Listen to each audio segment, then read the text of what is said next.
Hello! Welcome to Saturday night of Solocom. It's night 3 of Solocom 2021, brought to you by the Peoples Improv Theater. We're so glad to have you with us tonight, whether you are just joining the festival now or you've been with us the whole time. I'm your host, William Brian Smith. Apologies for the music outside my apartment, but I feel like this is fair use because I can't get them to turn it off. And speaking of legal things, please sit back and get ready to enjoy our first performance of the night, Elspeth Gibb with Beth Smith, formerly Dunder Mifflin Corporate Legal. Hi, I am Beth Smith. I was really excited to share my experience at Dunder Mifflin. Well, Dunder Mifflin, then Dunder Mifflin Sabre, then Dunder Mifflin again, and then when David Wallace retired, Staples. People don't believe me when I say that I worked at Dunder Mifflin, but if I didn't, how would I have gotten this shirt and this cup? Where would I have gotten them? But also, so I was really excited this week, but then on Wednesday, I heard some like really egregious and outrageous news. Jan Levinson is running a Ponzi scheme. So my friend Barb sent me a Facebook invite for parties. And I love Barb. I love her to death. She's so sweet and bubbly. But she's like a little naive, and she's an easy target. She was involved she's been in all the multi-level marketing schemes. So, Lifel Herb and Hot Body Shakes, and then Nununo Least Resistant Lady Leggings. That caused her to have a garage full of lengthy lady leggings. Barb, Can Do Candles is a Ponzi scheme. I mean, it's a pyramid scheme. And Barb, I know you're watching, and I just want you to know that this is not an empowering opportunity for women. It is a pyramid scheme. Selling Serenities by Jan it's a pyramid scheme. No one wants these candles. Jan couldn't sell them direct consumer, so she had to start the Can Do candle parties for her Serenity by Jan candles. Only 3%, 0.3% of people who host cover the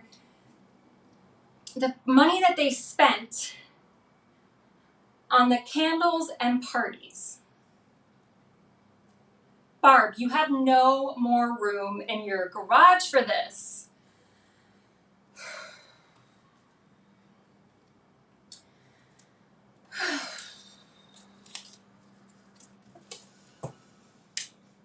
We sell electric candles too. I mean, Barb sold me, let me just let this ocean sunset. Come on, deep breaths. So, Jan wasn't always Betsy DeVos Amway evil. She was like Omarosa level at best. I met her when I just graduated law school, past the bar. And we met at a Women Helping Women in Business Helping Women event, networking event. And at that time, Dunder Mifflin was encouraging more experienced colleagues to enjoy life outside of Dunder Mifflin. Like a couple years ago, we tried to force out some of the older branch managers with a mandatory retirement age, and then Ed Truck, your old boss, threatened us with a lawsuit, so we had to back off. One man's age discrimination lawsuit, one woman's job opportunity, you know? At the Women for Women Helping Women in Business, Women Helping Women networking event, Jan slithered up to me and hissed, "Why are you here?" I was like, "Well, I just graduated, just passed the bar, I'm looking for a job." Jan was like, "Do you want to work in corporate legal?" I was like, "Yeah, I'll take anything." Just, looking. So she was like, "Call my assistant Hunter tomorrow and he'll set up an interview." Then fast forward a month, I am senior counsel at Dunder Mifflin. It was like a mixed bag of employee relations, organizational communication, customer relations. I took one employment law class in law school, but fake it till you make it. Google's great. But then the call came. Hello, this is Beth Smith, Dunder Mifflin Corporate Legal. Beth, this is Toby, a documentary crew. Let's follow this grand branch. Toby! You got jokes! No, seriously, a documentary crew wants to start filming.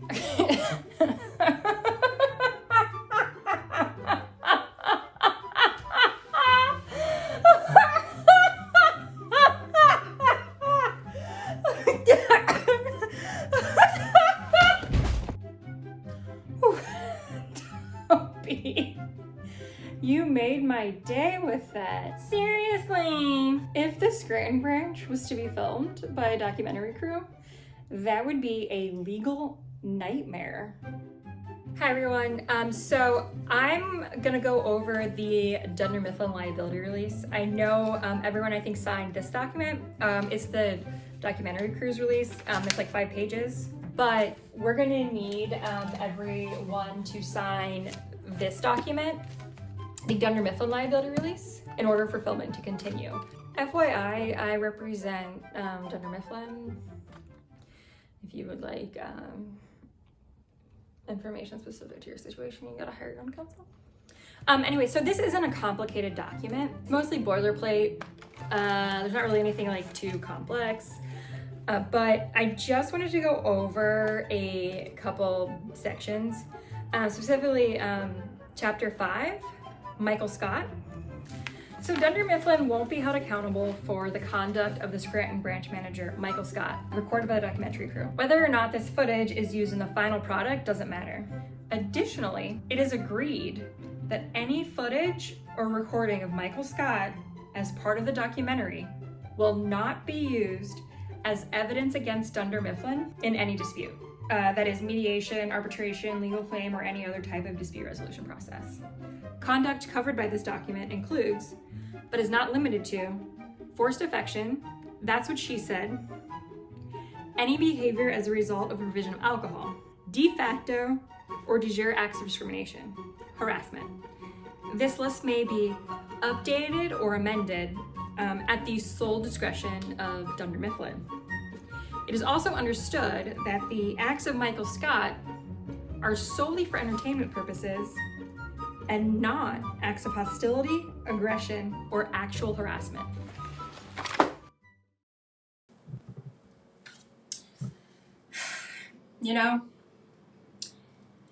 Did we not want to be liable for anything taped about the Scranton branch?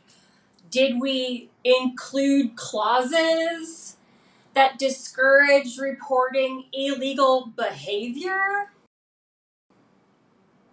Was I in quote unquote hush money after Michael outed him and did this. Oh.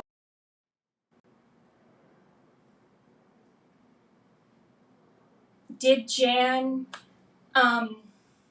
stand over me while I was typing? Did she yell at me, do your job, while I was typing up the contract? Did I go cry in the room? Concerns about whether the contract would hold up in court? Did we have, give Oscar leverage to save the accounting department?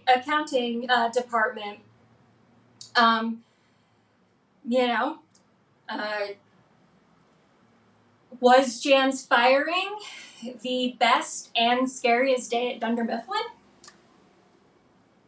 Time has come for you to end your professional relationship with this company.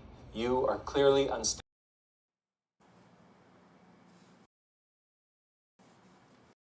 This candle smells so nice. Okay, so I bought a couple candles because I just want to support Barb. She's in a tough spot. So right now we have Serenity. So we have orange. Orange, you glad you bought this candle. We have it in multiple sizes. We also have Ocean Sunset in the 12 ounce. In the 12 ounce, 6 ounce, 12 ounce, 24. And if you would like, like the 6 ounce is for a nice quick burn. And then the 12 ounce, is for like a slow burn.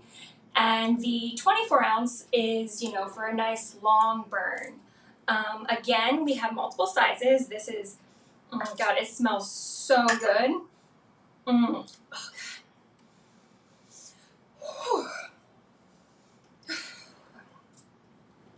And again, Orange, you glad you bought this candle. It's also comes in multiple sizes. Also smells delicious. It is like drinking orange juice through your nose. Whew, it's so delicious.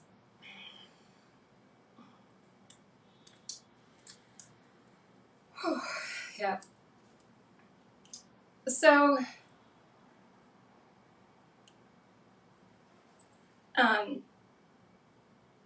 so delicious. Comes in all the sizes. So good.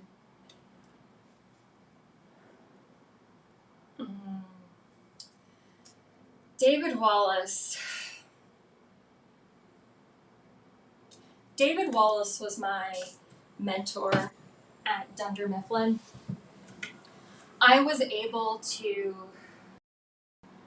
go into his office when Jan would yell at me, instead of crying under his desk.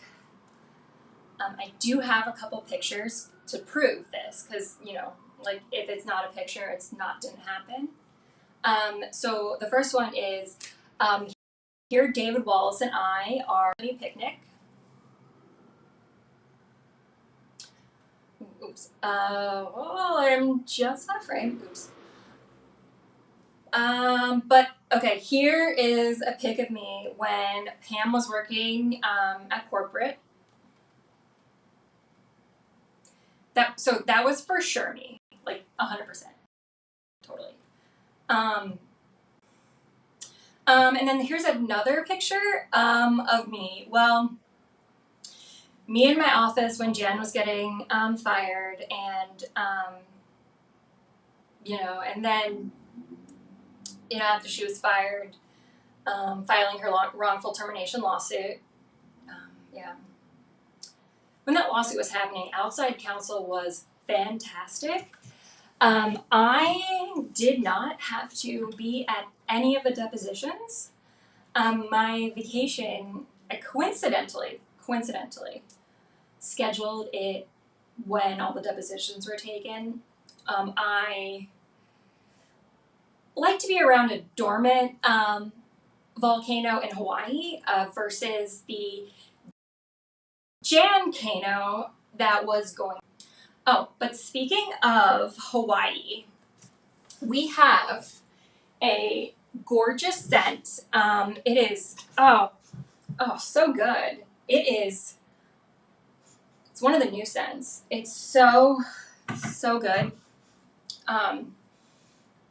It's called Laid in Hawaii, Leid. It is so good. It smells like flowers and Hawaii and dormant volcanoes. Oh, so good. And this, we have it in a small size, but we are going to get this in a larger size and more multiple sizes. So look for that coming up. But yeah, so we have this Hawaii candle in multiple sizes. So yeah, it smells so good. But yeah, so then, but anyway, another question that I get a lot is, why didn't anything happen to Dwight and Jim? Their relationship seemed so toxic.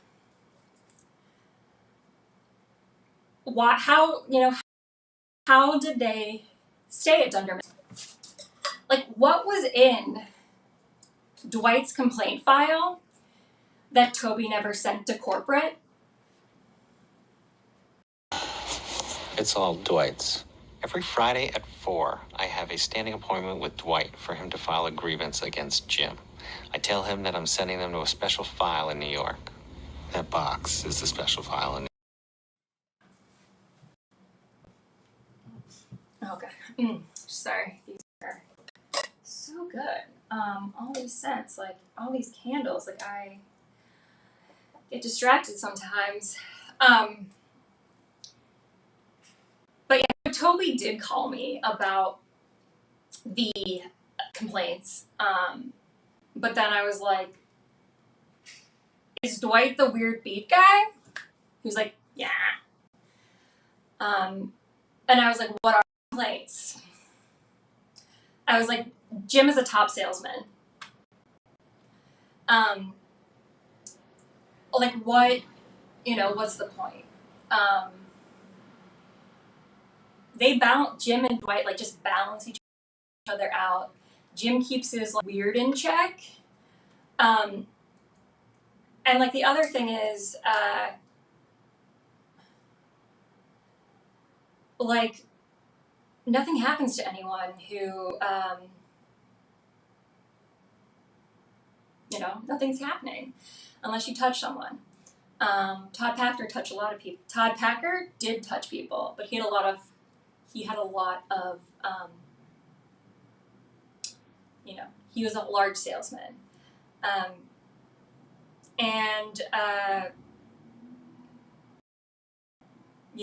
The less sales you made, the less we cared.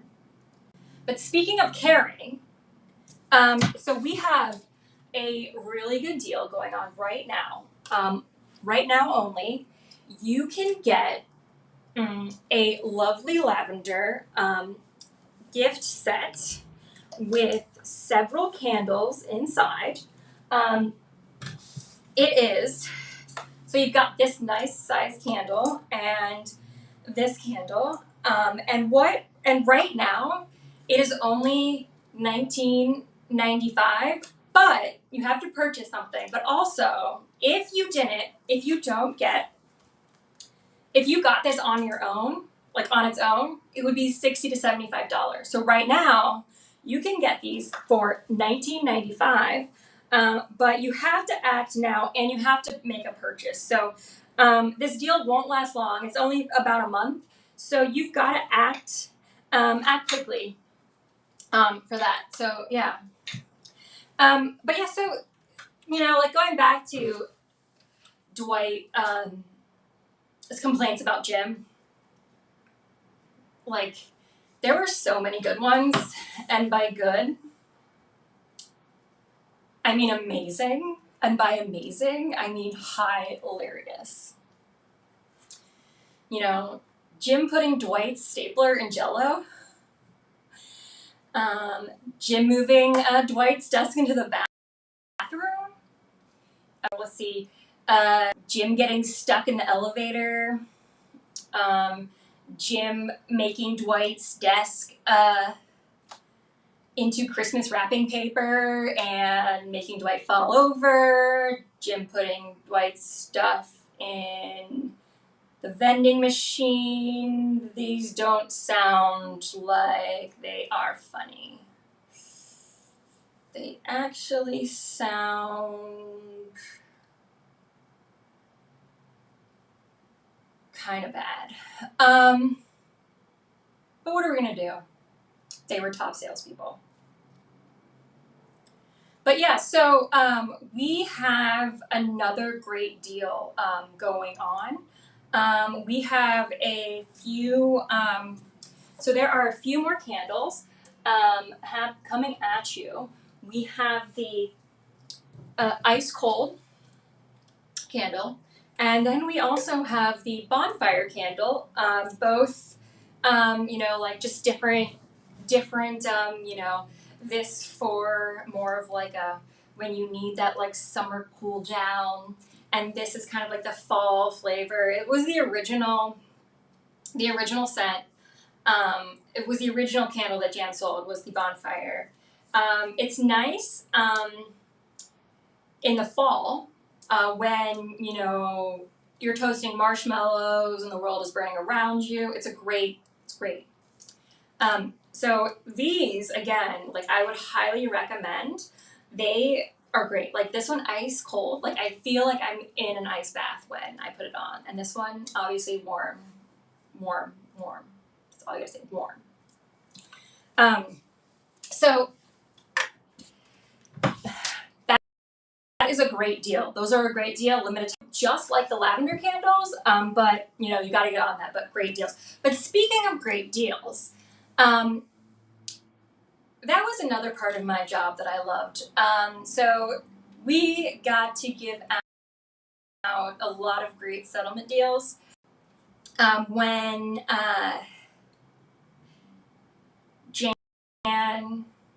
when hit by Michael, Jan didn't get any settlement money because our outside counsel was that good and she didn't have a claim. That's what you get for going against Michael Scott. They were lovers, but not anymore. But it was so great. I loved giving out settlement money like I gave when Meredith got hit by the car. I gave her a lot of green trees, which green trees are what we in the paper business call money. So little tip there. So then it was great. So she got a few thousand. The people who got the paper with the watermark that was inappropriate got a few thousand. It was like, I felt like I was Oprah giving out settlement money, like Oprah giving out cars. I was just like, here you go, here's all the settlement money to everyone. Because, there's a lot of settlements. And so the printer fire, that was a big one. That was one of my favorite. We got to get about $1 million to all the people who have the printer fire printers. That was a large check, and I wanted to deliver it in like a giant, novelty check, but it wouldn't have worked. So it was just great, and like I loved my experience there. But okay, I am Barb.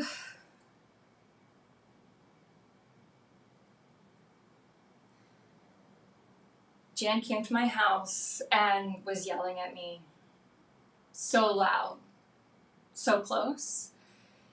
It was during the pandemic and she wasn't wearing a mask, and she wouldn't leave unless I started her can-do candle parties, unless I joined along.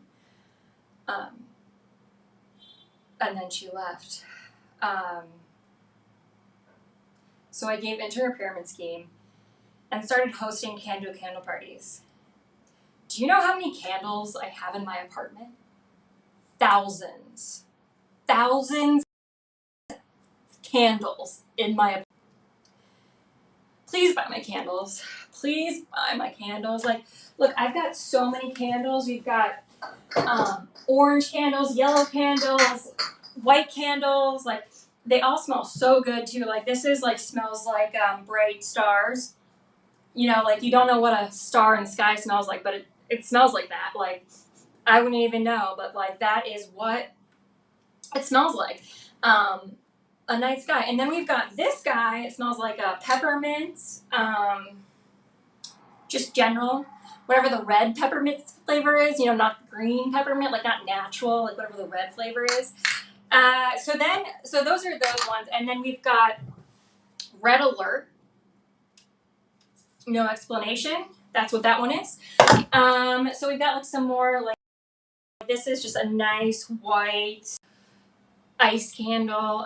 Good. So here's another. So this is another size that the orange candles come in. And then we have Serene Beach, which we have a deal on that also. It smells like a serene beach, which smells like a serene beach. Exactly. Oh god, it smells exactly like a serene beach. So good. And this we're going to have this on a deal probably in August because it is the bestseller over the summer. So I would hold on till August, but not too long because you're going to miss out on this deal. And then we have those.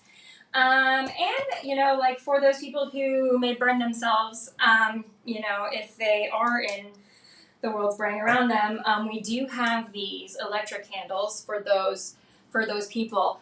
You know, and so there was that one. There was so many of them. There's, you know, just so many candles that I need to get out of my apartment. Which ones? Oh, we also have these little guys. We have these just if you just want like a little tiny, like just a burn. These are great for that. You know, sometimes you just need like just a little burn. You know, just a little guy.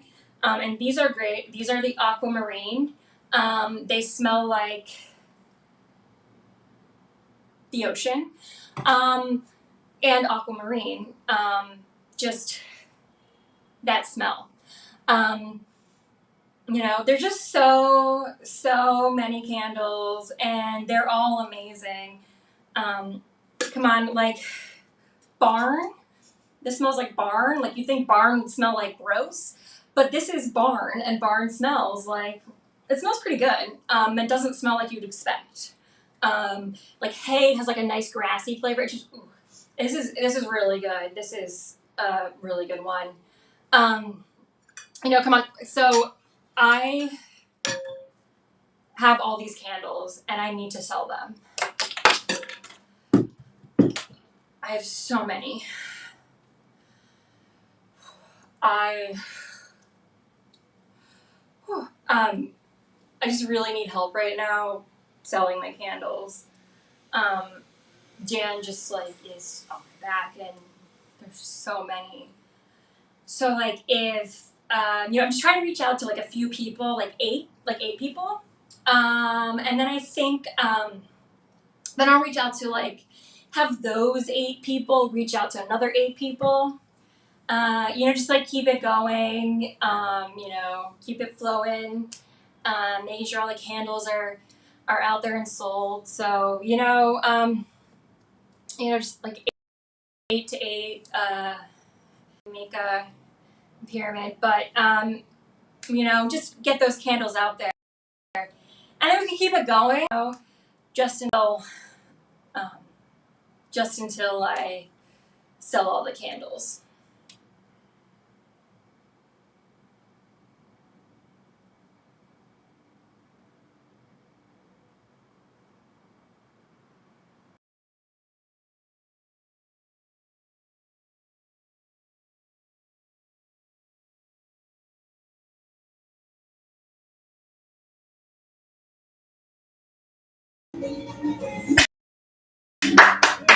All right, Gibb with Beth Smith, formerly Dunder Mifflin Corporate Legal. We've got shows coming thick and fast for you tonight here in our Saturday night block, so I'm not going to waste any more of your time before we get into this next act.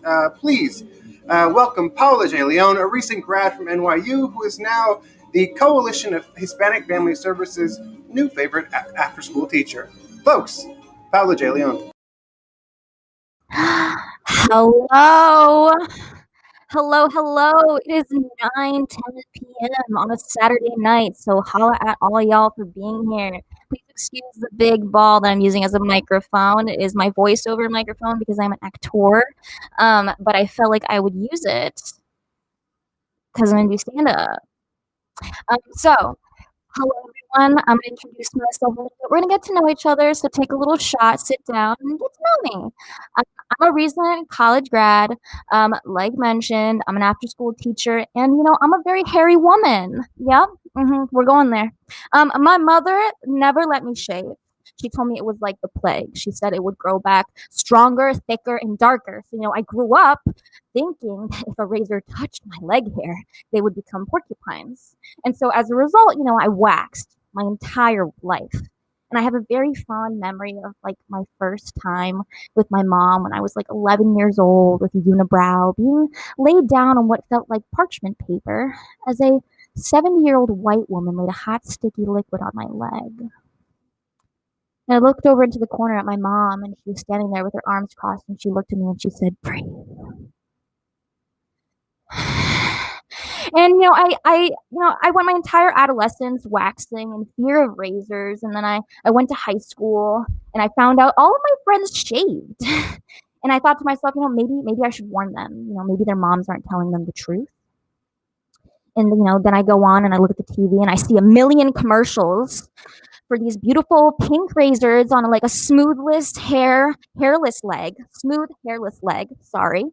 And the razor just goes nice and smooth. It goes.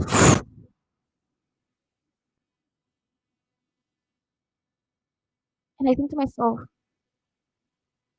fuck, is that what it's like? Seems like I'm really missing out. I mean, like, there's no commercials for waxing because everyone's just screaming all the time. You know what? It's okay. If you couldn't tell with all my hand gestures and my loudness, I am a proud Latina. Anyone else out there speak anything other than English? You can pop it in the chat. I can actually see.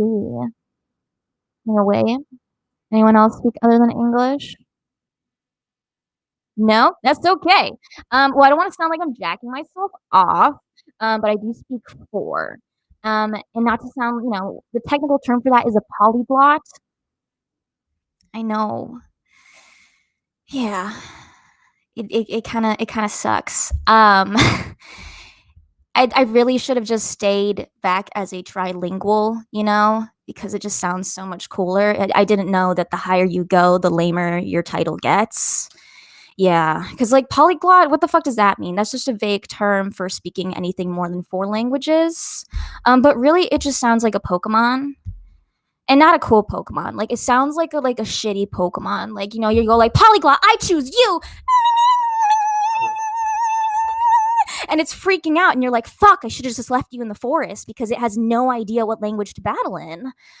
And here we are. But like I mentioned, I am a Latina and proud. The languages that I do speak are English, Spanish, French, and German. And as a proud Latina, Spanish was my mother tongue. And I just have to say, it's really weird being a Latina in the US. I came here when I was like 18. And it's interesting for sure, because all of us like have different experiences because we all look different, and like nobody seems to get that. But something that I've noticed with my second gen friends is that they have like the whitest first names, and I can only just imagine what their parents were thinking. They were like, it was hard for us. How can we make it easier for them? Oh, I got it. Okay. If we name them like the other kids, then they'll think they're like them. That's how we'll do it. That's how we'll get the whites. And so as a result, we have this beautiful list of really interesting names. So we have Alexis Ramirez, not Alejandra. We said fuck that. And then her brother. These are real people, by the way. Her brother, Jorge. ¿Por qué no Jorge? No, that's too much. Let's go, Gregory, because all the white dude names Gregory are dead by now. So perfect. Gregory also Ramirez. Thomas, no, Tomas, that's easy. Edison, Ventura. Harry Potter, Harry Paladria. And you know what I call that, kids? Assimilation. Well, that is it for me tonight. I wish I could be all in front of y'all, hearing your laughters and staring intensely into your eyes. But that is my set, and it was a pleasure being here at this year's Solocom. So thank you so much. Bye. Thank you to Paula J. Leon. We have three more sets coming your way tonight. And our next two are pre-recorded. Ladies, gentlemen, and gentle people, please settle in for Stacey Axler's short. What's up, Doc?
What is health? Can you define it? Well, I'll be honest. I couldn't define it. So a few months ago, I looked it up. Health is a state of well-being in which you're physically, socially, and mentally free of diseases or ailments. Free. Absent. Well, let's think about that. I like to think about that for myself. Am I physically healthy? According to my general practitioner, as of last December, I'm in perfect physical health. That's sad. I do nothing to maintain myself. Look at me. Look into my eyes. Do you think this person is taking a multivitamin? I'm not. Social health. I mean, that's an interesting one.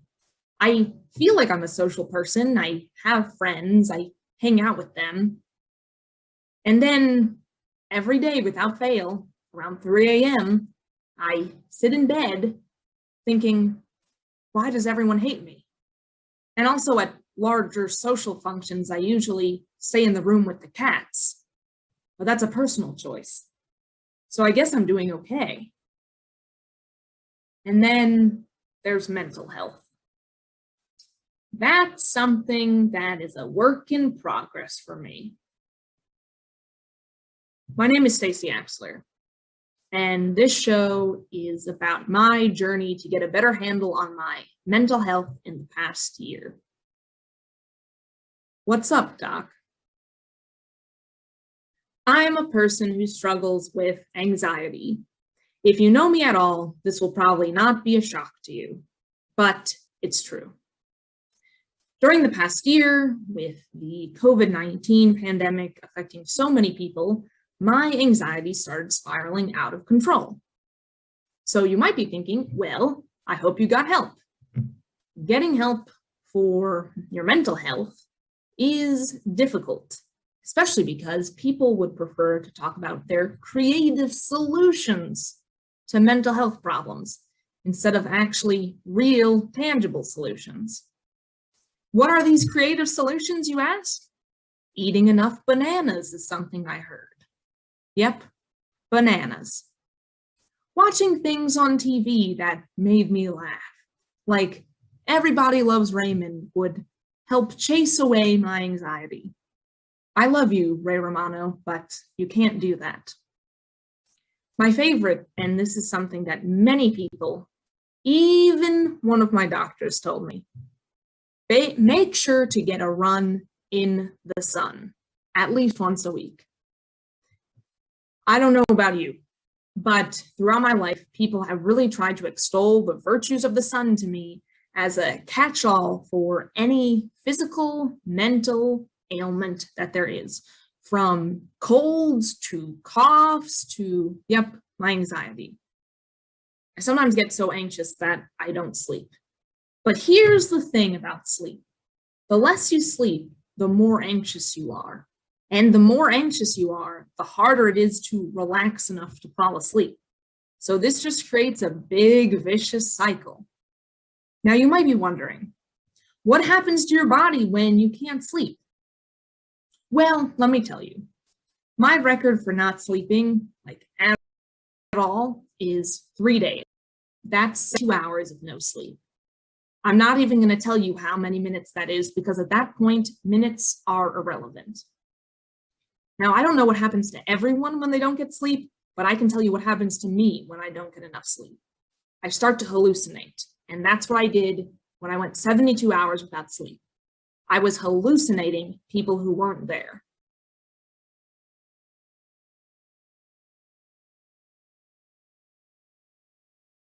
Yeah, I have a thing for Abraham Lincoln. Don't judge me.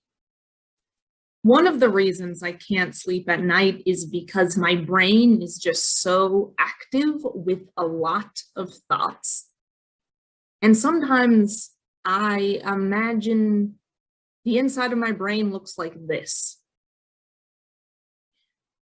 Oh, well, time to go to sleep. Did you lock the door even? You're just gonna go to sleep? Yes, I'm going to sleep, and yes, I locked the door. But did you check? You know what else you should check while you're up? Your alarm clock. That's a great idea, Fear. Check your alarm clock. You might have forgotten to set it for the first time in 25 plus years of using an alarm clock. No, I was going to say check on Pompeii. Remember Pompeii? Remember something bad happening there? Check it out. Do some research. No time like the present. It's 2 a.m. Who cares? No, I'm not going to check on the alarm clock or do any research into Pompeii. I checked the door. It's locked. I'm going to bed. Good night. Mountain Dew. What? Why are you talking about Mountain Dew? Oh, I mean, I just want one is all. I was just thinking about one. So, yeah, I'm anxious. And normally I wouldn't care, but when my anxiety caused me not to sleep for so many days, I realized I needed to do something about it. But here's something I realized. Knowing you need to do something about your anxiety and trying to do something about your anxiety are two different things, especially because when I tried, so many medical professionals tried to tell me that, oh, I wasn't experiencing anxiety, there was something else wrong with me. Yeah, that's great to tell someone with anxiety. I saw this one doctor very early into my journey, about 10 months ago, and she did a bunch of tests, urine, blood work, physical examination, and right at the end, she said I looked great. Well, that raised my spirits a little bit. And then she proceeded to say, I don't think you have a thyroid condition. Cue the anxiety. Everyone, listen to me. If you're dealing with an anxious person, don't ever tell them that you don't think they have something, because they probably will definitely begin to believe that they have that thing. But it got me thinking, what medical professional thinks it's okay to tell a patient that they don't think they have a condition that the patient didn't even say they have? Shouldn't doctors be required to take a mandatory bedside manner test or class? I really think we should invest in our medical professionals taking a class on bedside manner. Here's what I'm thinking. All right, class, this is exciting. This is the very first virtual bedside manner class that this university is offering. You know, we can't throw medical jargon at our patients. We need to let them know that they're cared for and respected. Now, let's do a little role playing. I always like to say that imagine bedside manner as being how your grandma would talk to you. Does anyone want to give us a brief example of how you would talk to a patient, keeping that in mind? Since no one else is volunteering, I'm happy to go. Okay. Get on up, skinny. You're never gonna amount to anything. Eat a sandwich. Get up off the sofa. Okay. I'm gonna stop you right there. Yeah, we all have different grandmas. How about that? Maybe I shouldn't say grandma. How about I should just say a nice, respectful person of authority? Oh, I'm sorry. I didn't mean to do it wrong. I just, you said grandma, and, I love my Nana. She was great, but she was a tough as nails lady. She actually, that's okay. That's all right. Let's move to a different example. Let's talk to our patients in what I like to call a tough, yet calm, yet firm way. So there's a lot of different approaches here. Does anyone else want to try? Anyone else? Sure, I'll give it a whirl. Tough yet calm but firm, okay.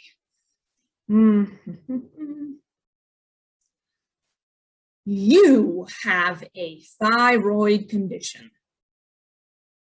Okay, I'm gonna stop you right there. Thank you for going. We can't just blurt out that a patient has a thyroid condition. We need to make sure that they feel comforted and heard. Do you want to take another try at it? My grandma had a thyroid condition. Maybe I can jump in and do another round about my grandma. No, your Nana sounds mean. I can do this. I can do this. I want to be a doctor. Every person in my family's a doctor. I want to do this. Okay. Hello. You might have a thyroid condition. Oh God, no, that's not right. You don't have a thyroid condition. You don't. I don't think you have a thyroid condition. Yeah. Okay. Thank you for trying. That's not the approach. Please don't give a thumbs up. How about this? How about, you know what? At the end of the day, we really want to show our patients care. You know, how would you show care to someone? Really think about yourself, not just as a medical professional, but as a human being. Does anyone else want to give this a try? No, I think I know what you mean. I've been watching this lesson for the entire time. I would go up to the patient, sit next to them, look them in the eye, and then say, I love you. I went to a new doctor and right at the top, explained the situation. I was super anxious and I wasn't sleeping, sometimes for days at a time. And I think I need a medical solution to solve this problem. I thought that by asking for a medical solution, I would receive a medical solution. However, I received a list of non-medical or medical adjacent ways to solve this problem, including take a walk in the sun. I went to other medical professionals and also received non-medical or medical adjacent ways to solve this problem, including, but not limited to, are you ensuring that you're eating 3 square meals a day? Are you eating healthy? Are you doing things you love? Are you having hobbies or friends or family in your life? Are you taking a walk in the sun?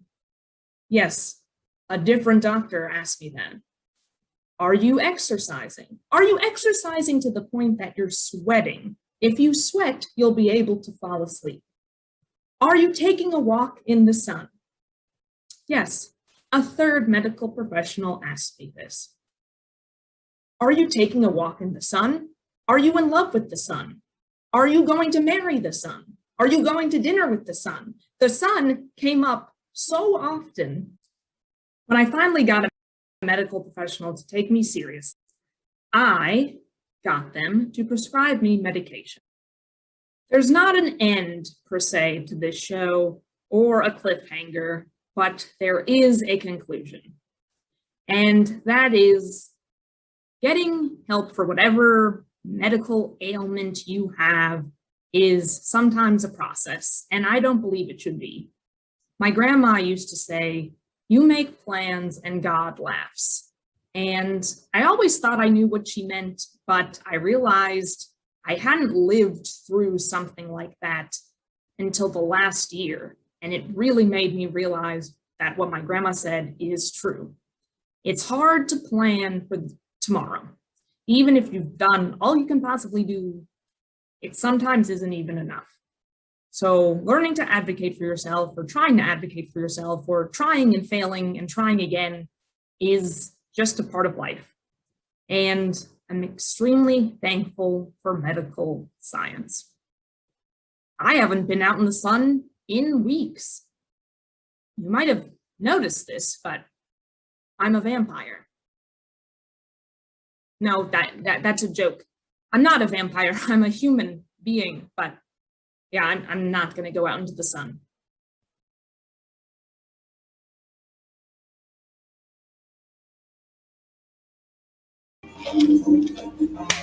All right, that was Stacy Axler with What's Up, Doc? They're not going into the sun. They're a human being and also maybe a vampire.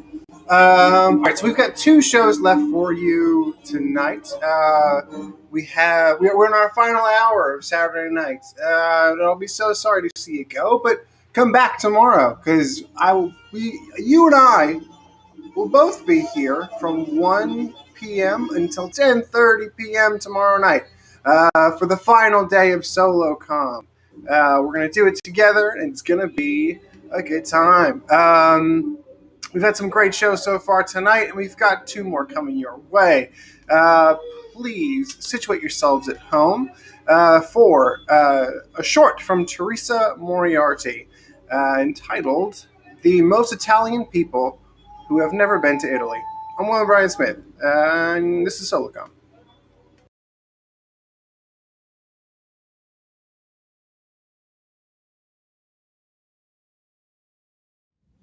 Benvenuto nello spettacolo, sono felice che tu sia qui. I'm just kidding. I don't speak any Italian. I took Spanish in high school, a choice that almost broke my family in half. I was a rebel, I guess, but that's a different show. Truth is, I barely know what I just said. I heard an Italian accent on the subway earlier, so I paid a guy $50 to write that. Google Translate is free, sure, but I'm stimulating the economy. I'm so glad you could join me. How was traffic? So the first time I got locked in the family van, I was 8 or 9. Old enough to know better, and to have been warned several times that if I didn't stop throwing the creamers at my sister at the table, I'd be locked in the van for the remainder of the dinner. Oh, hold on, sorry. Let me back up. Can't just talk about throwing kids into vans nowadays without a little context. My family is Italian. We were having dinner at a restaurant my parents were looking to buy, and I was acting like a complete jerk, all because my sister was laughing. I guess I was putting on a show. My parents didn't buy that restaurant, but years later, we got our own. An Italian-American wedding hall, named after an Italian cinema star. It doesn't get more Italian than that, right? So we serve and sell Italian food in my family, but this is upstate New York Italian, which is like Italy meets the Midwest. Arguably more Italian than Italy itself. It's where the country of origin has nothing to do with the traditions. Think of it like a game of telephone. You know, where somebody whispers something and each person has to keep whispering along the line, and the person at the end says what they ended up hearing, and it's all messed up and jumbled and silly and really crazy. It's that. Our Italian-American culture is that of Italians settling here, but through the years, it's taken on its own flair. Some poetic license, if you will. I'm sure our traditions once resembled that of the mother country, but we've watered them down and Americanized them in such a way it makes The Sopranos look like it was shot in Tuscany. When my mother is being overly superstitious, like, I heard a knock, that means somebody's gonna die soon. It's not wacky or new age, or maybe somebody's just at the door. It's just Italian.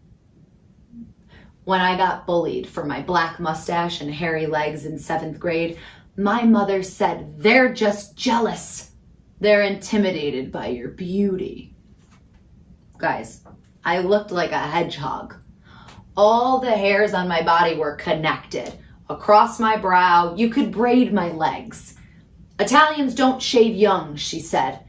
Really, Ma? Italians don't ever shave? Well, surely me, American hairy me, could just use the razor just this once to save some dignity. Please, dear God, put some bleach on my lip. She said, fine, you got a head like a rock. Put on some shorts. And she stood me in the kitchen sink and shaved my legs for me. I didn't think it was weird. I just thought it was Italian. Bunch of nervous wrecks, the whole family. We have a lot of problems. Something must be going wrong at all times, or we're worried and scared about something that might go wrong. Could be as simple as a car parked outside. We have alarms for our alarms. No one's ever been robbed. But should we ever need to look back and see how quickly the grass grows? It's all on tape. I call my mother. She answers, what's the matter? Did the way the phone rang sound like it was coming from a car accident? I haven't answered the phone hello in like 8 years. No matter who it is, my boss calls and I pick up the phone. Nothing is wrong, this is Teresa. Which sounds even shadier. Who opens a combo with, nothing is wrong, just want to make sure your nerves are calm, sir. No issues here. I am definitely completely fine. I'm not sure if I'm convincing them or myself at this point. Upstate New York Italians have our own dialect and everything. Entire words and phrases that we deem Italian. And truly, no one's ever asked us if it translates to anything. We just know. My mom will say, where's your Blake shirt? You look like a scumbari today. You ragazzicana? You want a dish of macaroni before we go? Is that Italian? The first time I went to Italy, I asked for an extra moppin to wipe the mishkan brule off my face. The waiter dropped his pants right there.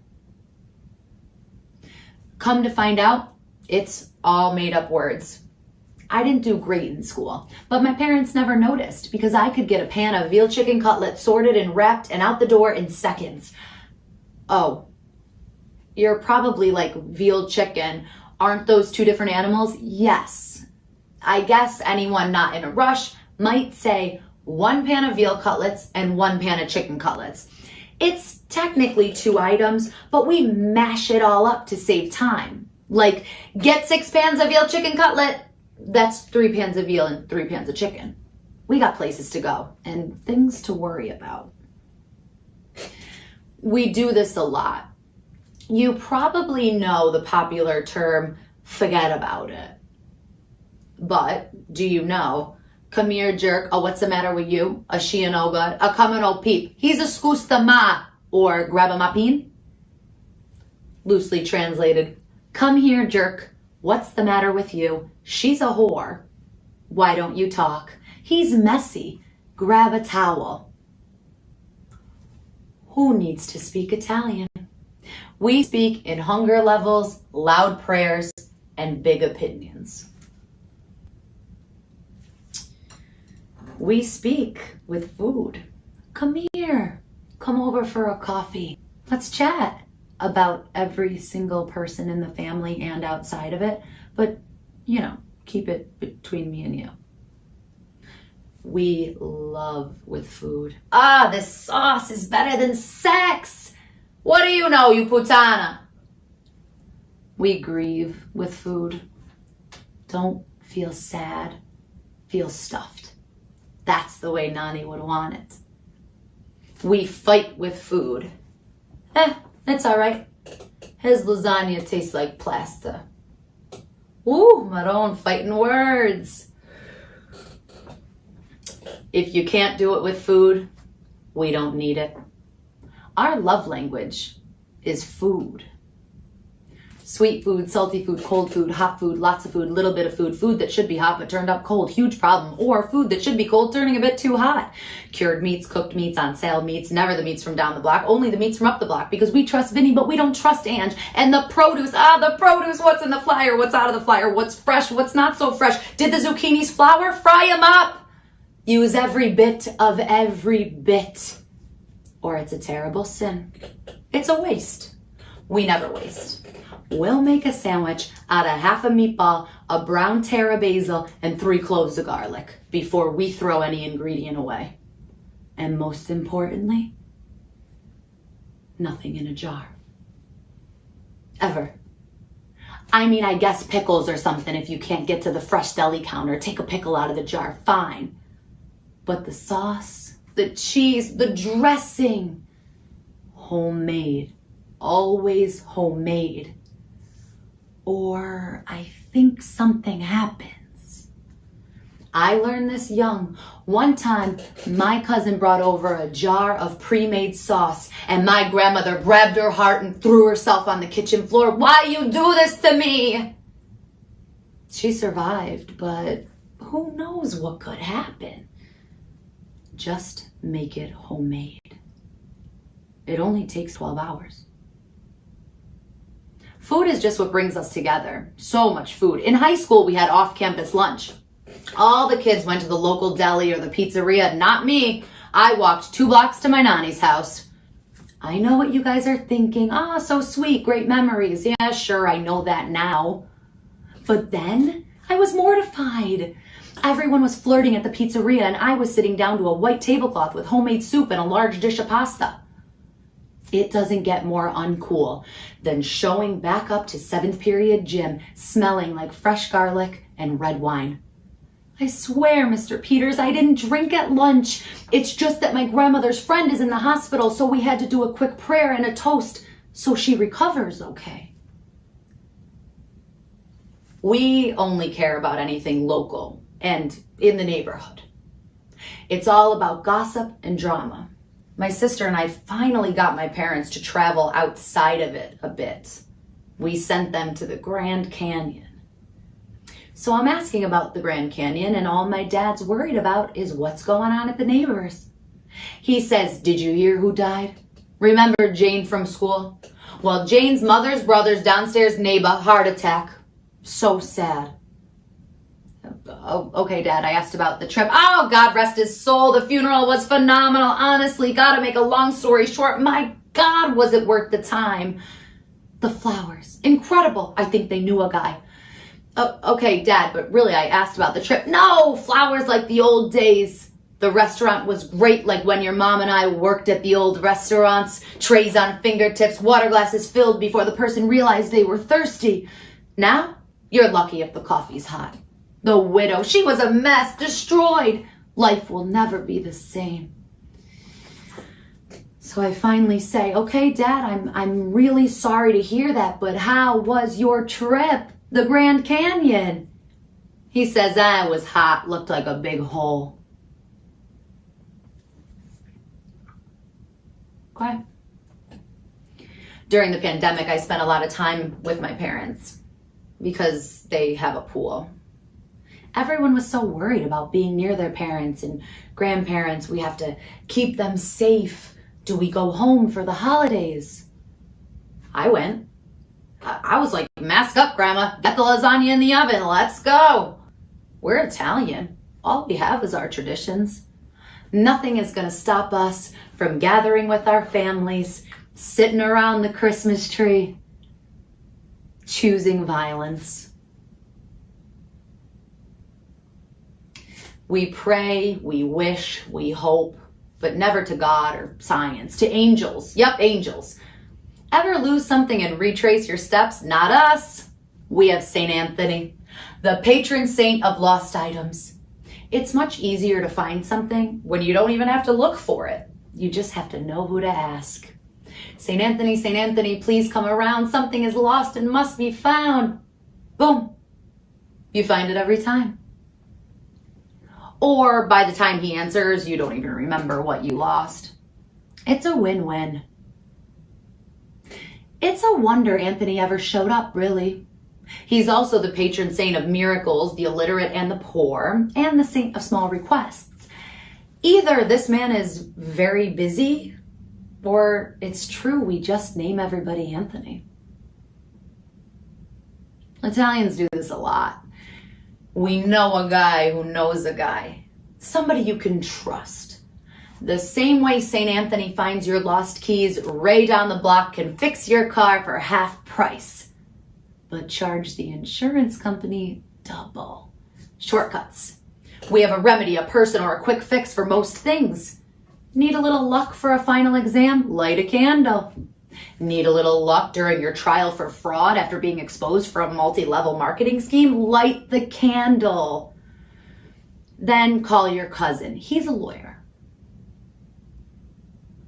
Well, everyone, it's always hard to say goodbye, especially for us. We take forever to say goodbye. We'll circle the living room 13 times and kiss Aunt Terry 4 times, even though we know we'll be over tomorrow. Hell, half of us live right across the street. As we approach the end, the through line is people, and I guess the punchline is hysteria. But it's dripping with love, loyalty, and magic. Italian Americans are all about togetherness, community, and tradition. I've learned to lean in. Trust me, they aren't willing to budge.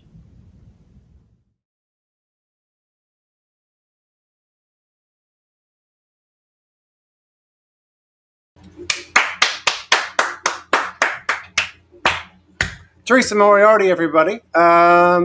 Make sure to seek her out on social and see more of what she has to offer. All right, so we've got one more set for you tonight. And that'll wrap up day 3 of Solocom 2021. Before we depart this evening, though, I should remind you that we here at the Pit offer a wide range of classes, and that range includes in-person or virtual. You just got to go to the pit-nyc/classes, and that'll take you to what we're offering right now, either virtually or in person at our space on West 29th Street here in Manhattan. And we will be, so in addition to classes, our jams are back. Sunny Atwell has a great jam every Friday night at 5 p.m. All you need to bring is $5 and proof that you do not currently have the coronavirus, which would be either a proof of vaccination or a negative PCR test from within 72 hours before the event. Yeah, I think that's going to do it for business for right now. I'm not going to waste any more of your time with, my prattlings and predilections. We have a show to get to. I've had the pleasure of seeing this show in full, and I think you're really going to enjoy it. Please, get ready at home for Elena Kereki's Stop Hitting Yourself.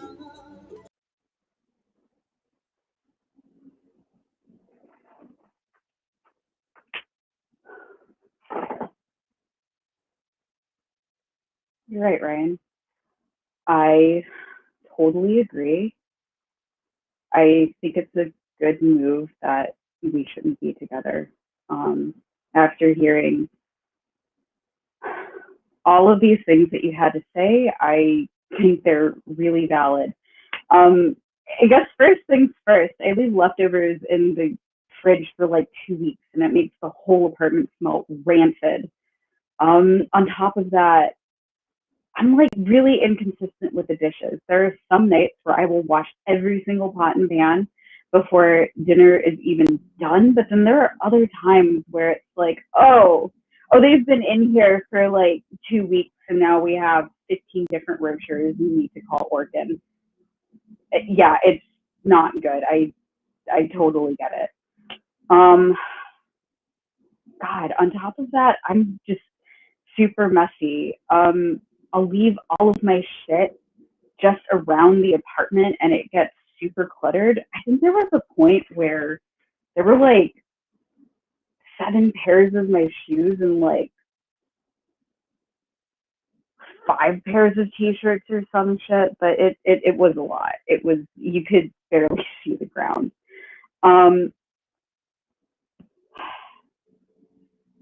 Jesus.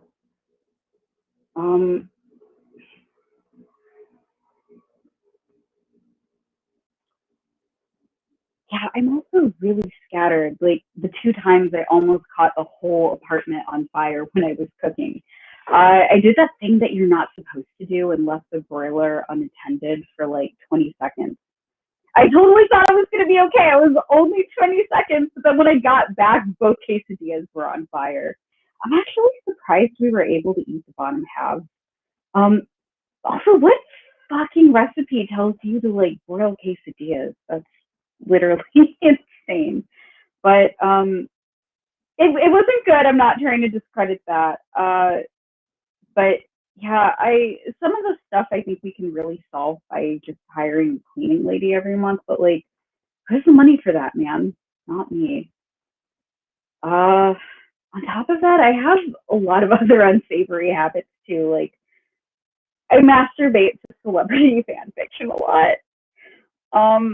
I know it's really weird and super angsty, but it's a situation that I know will never happen in a million years. And I just love the roller coaster, dude.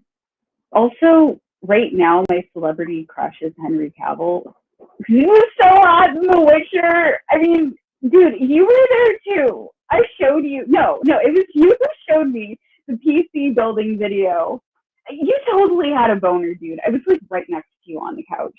Don't deny it. I think we can both agree that we have a crush on Henry Cavill.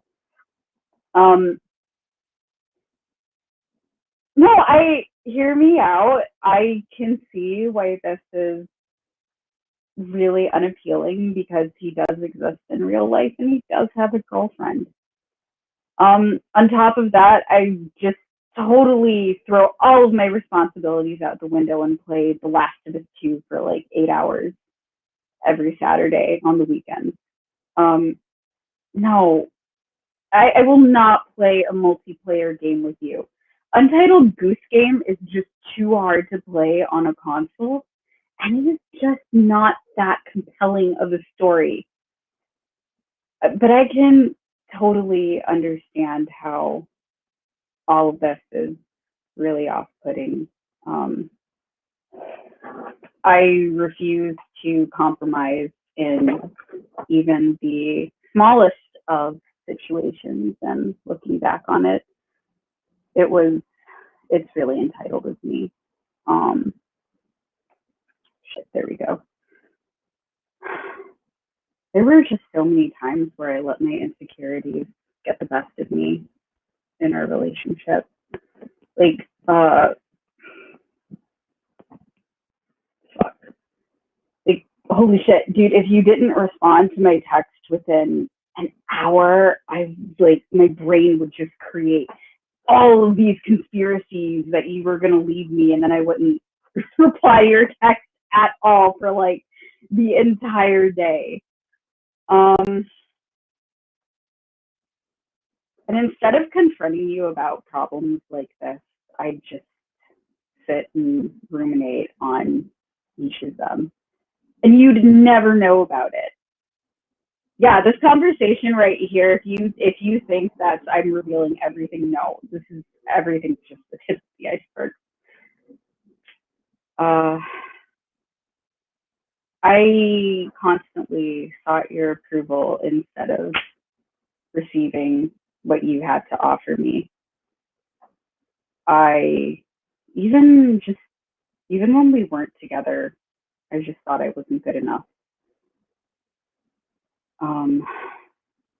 I felt invisible, and as a result, it made you feel invisible too. And for that, I am deeply sorry. You know, I love talking about vulnerability and emotions, but in reality, I have no idea how to truly connect with someone in a meaningful way.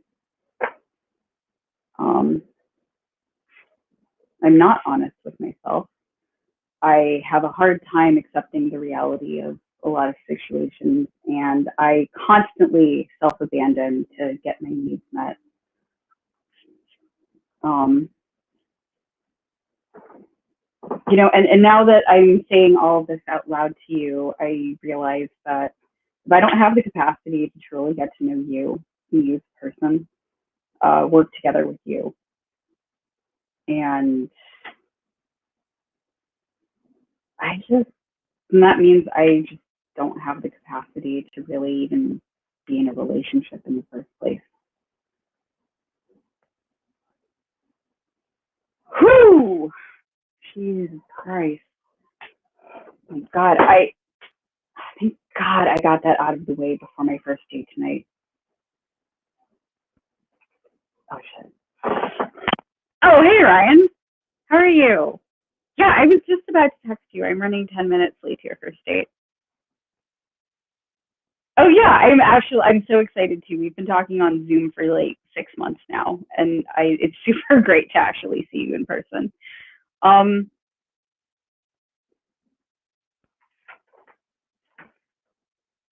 Yeah, all right. I'll see you there soon. Bye.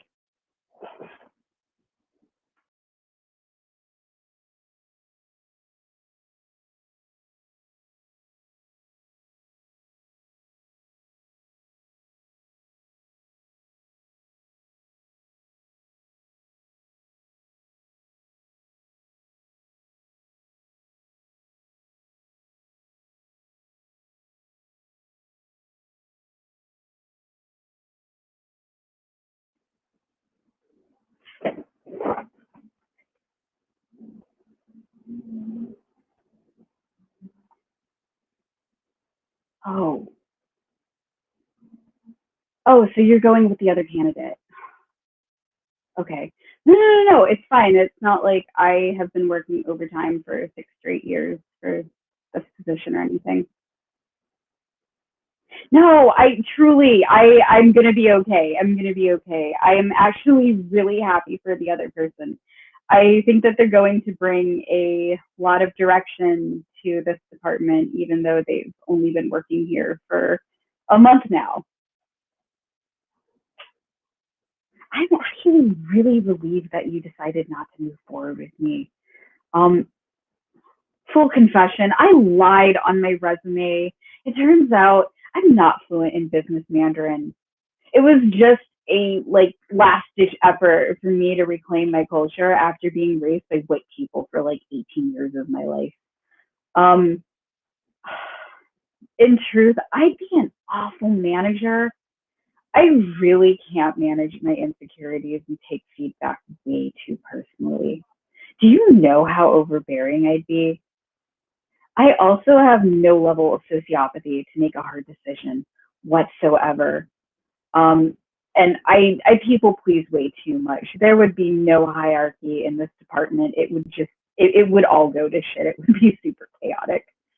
I know a lot of people feel this way, but I truly give no real shits about the actual job. I'm just here for a paycheck and to be on some type of schedule.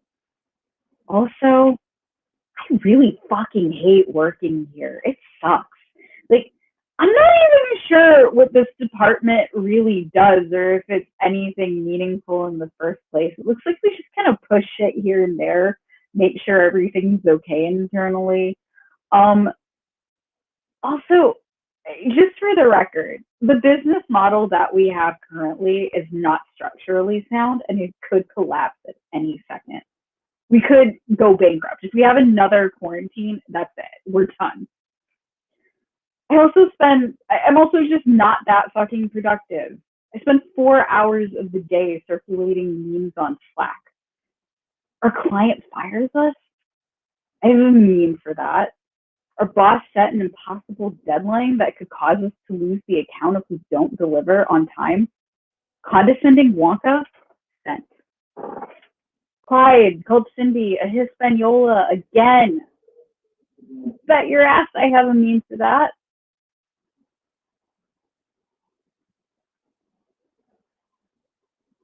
Oh.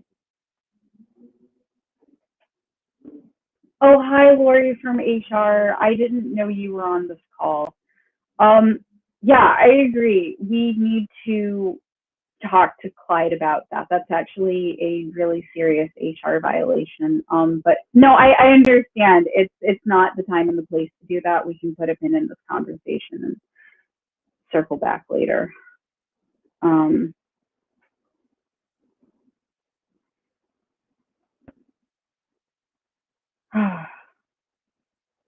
I'm really glad that I was able to be upfront with y'all about this.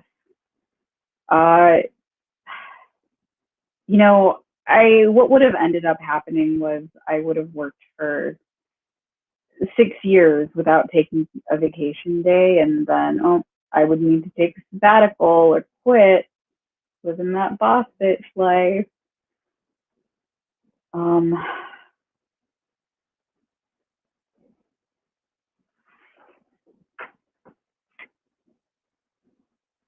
Yeah, I built my entire identity on performing to get my needs met.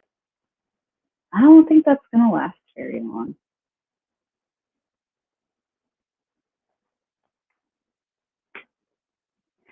Oh my God, I think that was the best pep talk I ever gave to myself. I'm just gonna nail this interview for the temp position. Hey Alana, my name is Ryan. I'm the director of the accounting department. So tell me a little bit about yourself and how you found this position.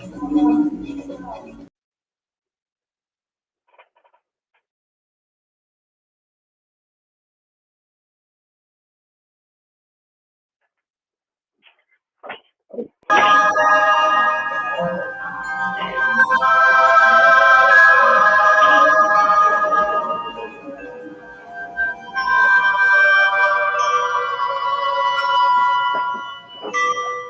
the fuck am I?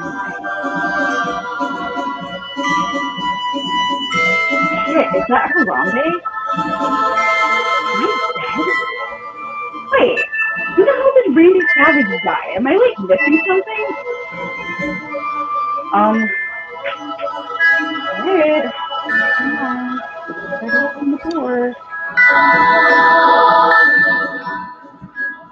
Huh, that's funny. Can't really open it.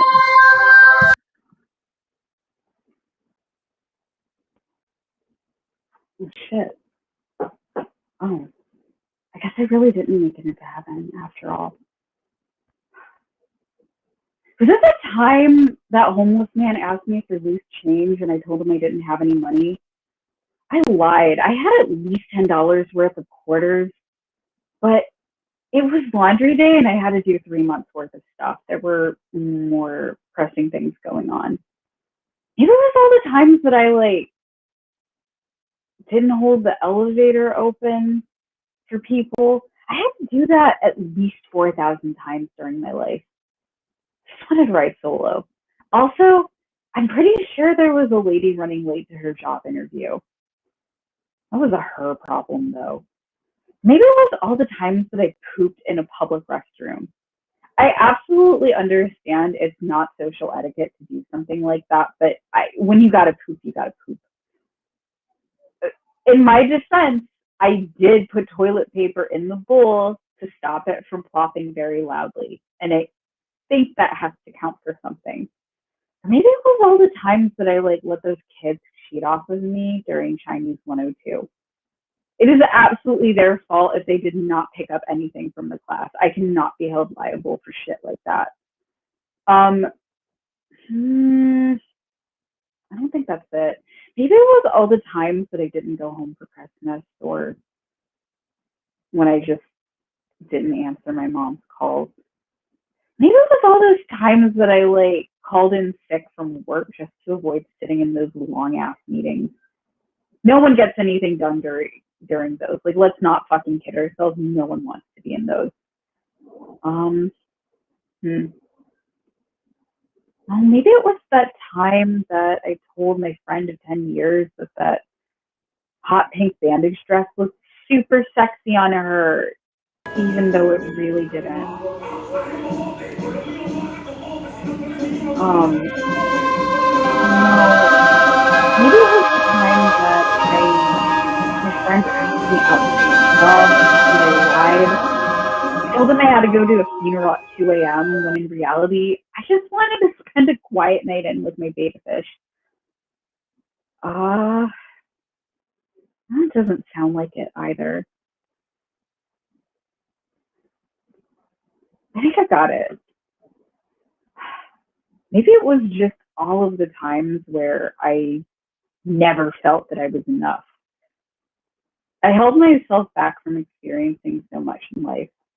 Like, you know, I don't think you can really grow as a soul if you don't challenge yourself or try to push yourself. How can you experience anything or even seek to understand the meaning of life when you just keep living for every big milestone, some of which you're not entitled to in the first place?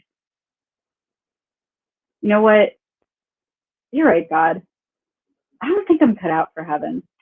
You can just like send me back to earth or purgatory. I'm not entirely sure how this shit works. There are like at least 7 different religions that have like all different types of like how shit like this goes. I'm not entirely sure. Wait, am I even talking to God? Like, am I talking to someone else? You kind of look like Steve Buscemi. Wait, no. Who's that? Like, I think it's St. Peter who guards the gates, or maybe it's like Galadriel. Wait, no, it's that like elven lady from the Lord of the Rings. I'm so fucking sorry. Holy shit, I'm such a fucking idiot. Alana, just stop talking. You've made it into heaven.